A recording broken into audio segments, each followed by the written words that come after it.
ꯑꯗꯨꯗꯤ ꯑꯃꯨꯛ ꯂꯥꯛꯏ ꯌꯦꯡꯉꯣꯏ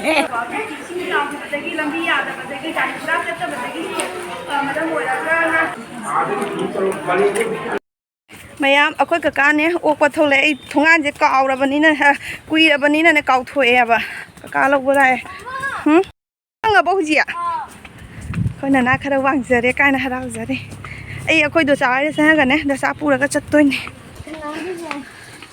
ꯏꯆꯟ ꯃꯌꯥꯝ ꯑꯩꯈꯣꯏ ꯏꯆꯟꯁꯦ ꯆꯐꯨ ꯈꯥꯡ ꯐꯦꯡꯅ ꯂꯩꯔꯝꯃꯦ ꯕꯆꯥ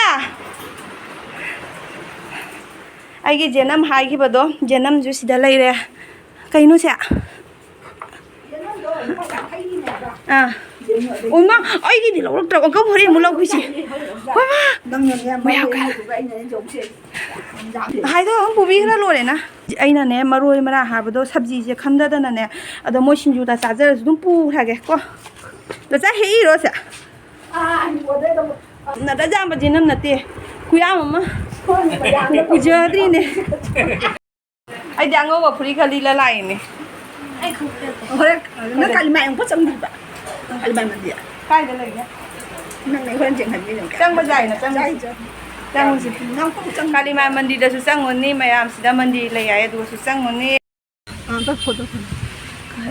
ꯆꯪꯉꯨꯁꯤꯗꯅ ꯅꯣ ꯄꯥꯔꯀꯤꯡ ꯐꯣꯔꯅꯤꯁꯤꯗꯤ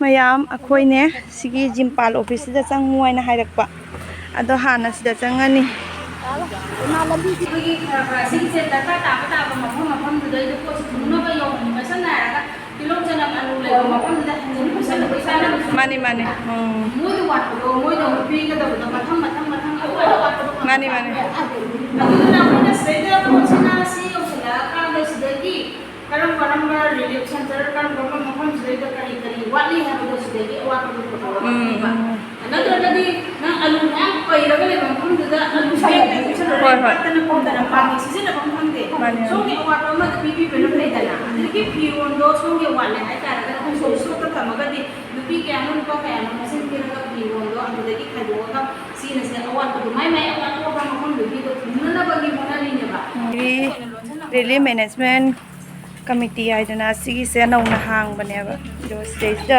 ꯍꯥꯟꯅ ꯑꯦꯟꯇ꯭ꯔꯤ ꯇꯧꯔꯝꯃꯒ ꯑꯗꯨꯗꯒꯤ ꯃꯣꯏꯅ ꯊꯥꯗꯣꯏꯅꯦꯕ ꯀꯗꯥꯏꯗ ꯀꯔꯤ ꯃꯊꯧ ꯇꯥꯔꯤꯕ ꯑꯗꯣ ꯃꯣꯏꯅ ꯃꯐꯝꯁꯤꯡꯗꯣ ꯍꯥꯏꯔꯒ ꯑꯗꯨꯒꯤ ꯃꯐꯝꯁꯤꯡꯗꯨꯒ ꯄꯨꯗꯣꯏꯅꯦꯕ ꯑꯗꯣ ꯑꯩꯈꯣꯏꯒꯤꯁꯦ ꯍꯧꯖꯤꯛ ꯁꯦꯀꯦꯟꯗꯥꯔꯤ ꯍꯥꯏꯔꯤꯕ ꯃꯐꯝꯗꯣ ꯑꯗꯨꯒ ꯑꯣꯏꯅ ꯆꯠꯂꯅꯤ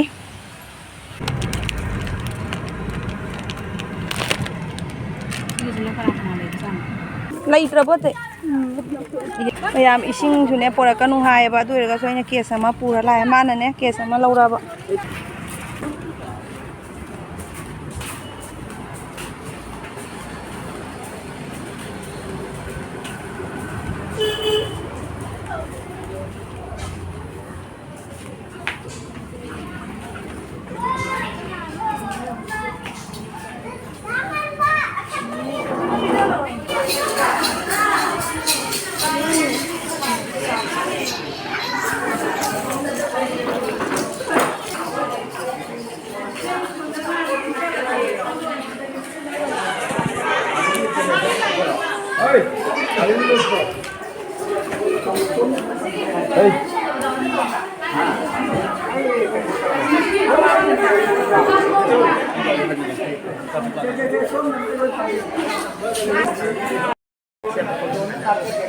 ꯃꯌꯥꯝ ꯑꯩꯈꯣꯏꯒꯤ ꯑꯦꯗ꯭ꯔꯦꯁ ꯀꯔꯤ ꯑꯩꯈꯣꯏꯅ ꯂꯥꯛꯏꯕ ꯃꯃꯤꯡ ꯃꯊꯥ ꯀꯔꯤ ꯑꯗꯨꯝ ꯑꯗꯨꯏꯗꯣ ꯏꯍꯜꯂꯦ ꯁꯤꯗ 이번에 헤어 스캔디도 레이에. 오이 왕자.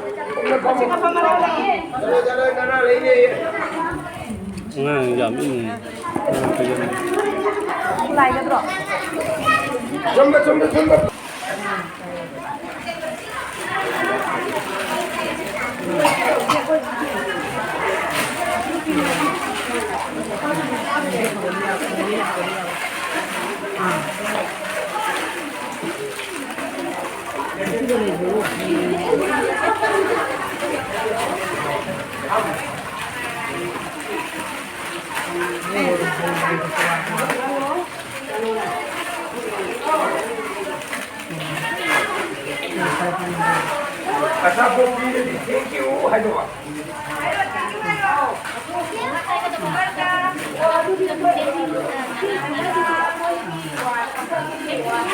안녕히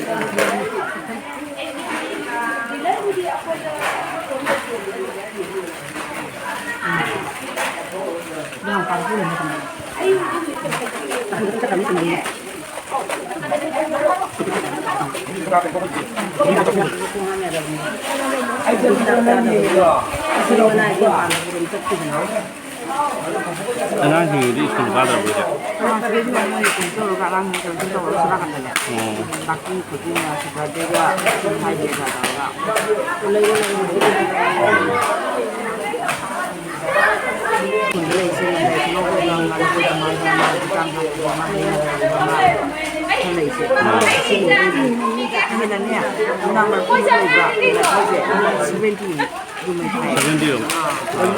Nini video kadang-kadang lauge ko.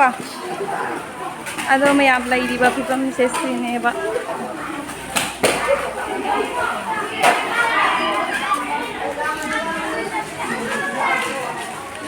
Ada sa Yaure.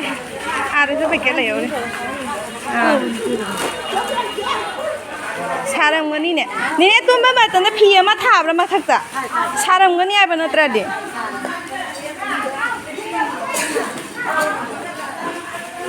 Koi da sa wa Jiri ba.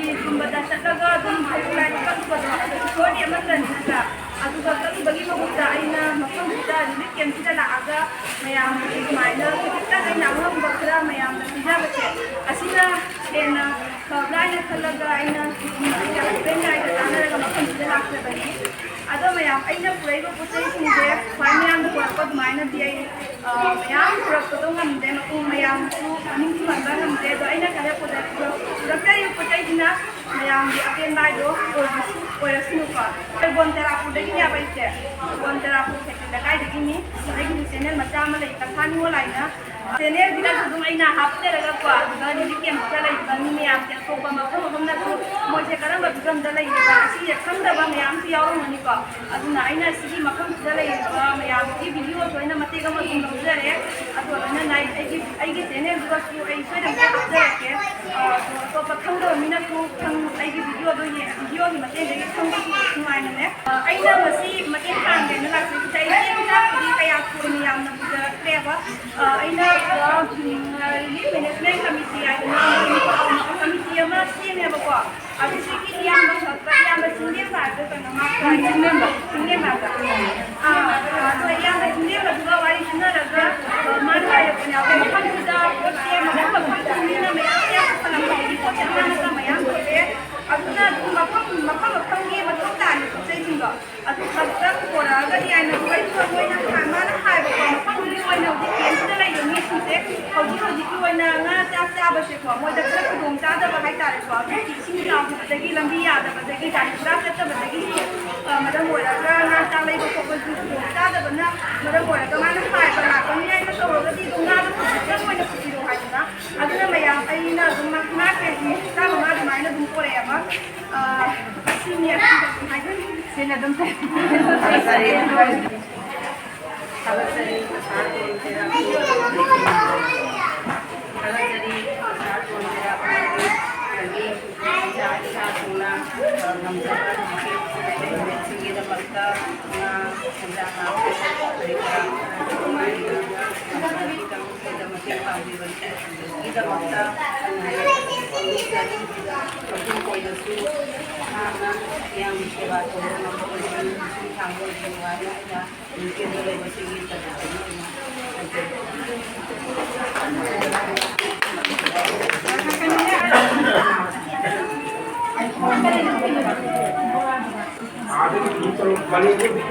Aku belum selesai.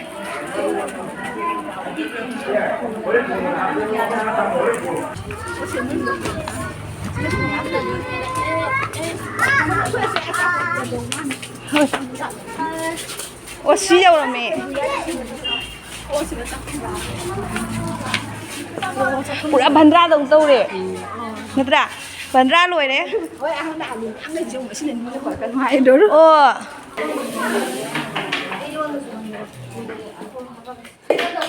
uti rồi là phui luôn rồi. Ồ, ấy đi uti mà rồi. Xin ngọc thong bà già có.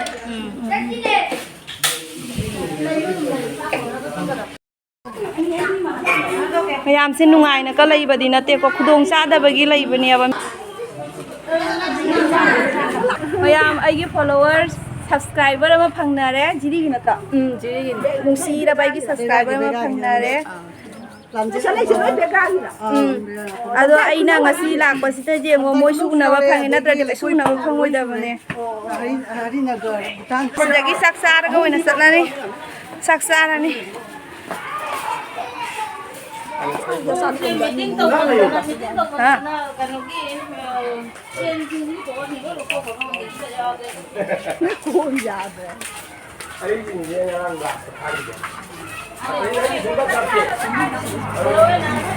anh là đi trên này lửa tôm giềng vậy thì chân này na anh giềng mà tôi giềng lấy giềng ngoài này nè mà chân bị cái lắm mà nó sang guitar không đi cái xác không đi xác không bao giờ ra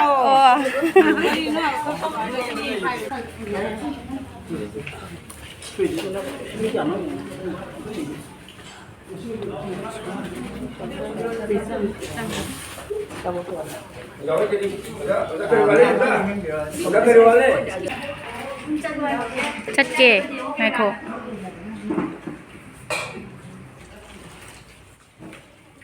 Yam Fajana ni ni kira lah ada saksa. Kalau kada iban ni saksa kai cha.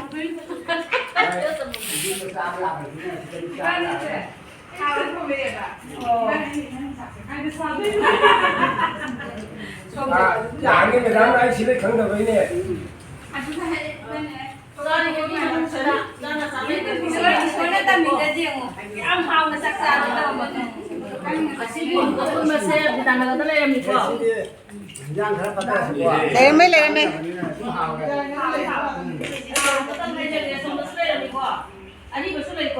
Ani bagi komplain yang untuk lantai itu kok. Lain bagi komplain saya, normal ini agam dia bani. Kalau di, hari lain bagi situasi seri amanu masih dah.